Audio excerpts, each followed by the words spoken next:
Hi everyone! Today we will be studying performance management approaches to measuring performance.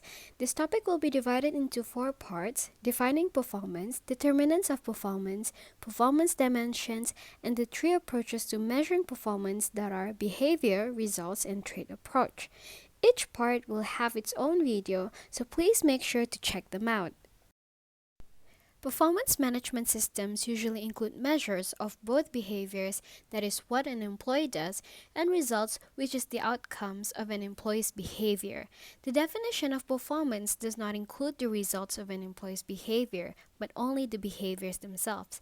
Performance is about behavior or what employees do, not about what employees produce or the outcomes of their work. In addition, there are two additional characteristics of the behaviors we label as performance. First, they are evaluative. This means that such behaviors can be judged as negative, neutral, or positive for individual and organizational effectiveness. In other words, the value of these behaviors can vary based on whether they make a contribution towards the accomplishment of individual unit and organizational goals. Secondly, performance is multidimensional. This means that there are many different kinds of behaviors that have the capacity to advance or hinder organizational goals. As an example, consider a set of behaviors that can be grouped under the general label contribution to effectiveness of others in the work unit.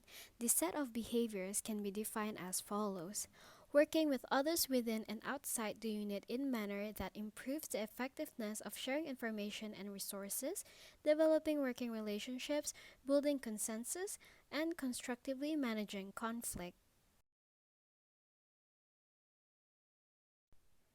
The contribution to the effectiveness of others in the work unit could be assessed by using a scale including anchors demonstrating various levels of competence.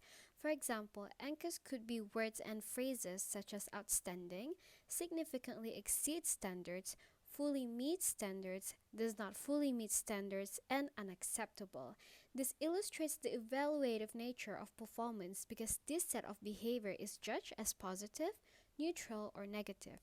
In addition, this example illustrates the multidimensional nature of performance because there are several behaviors that, when combined, affect the overall perceived contribution that an employee makes to the effectiveness of others in the working unit.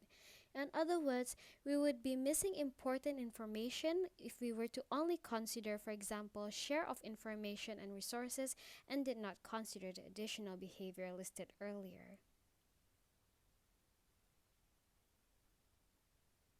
Thank you for watching and see you guys in the next video.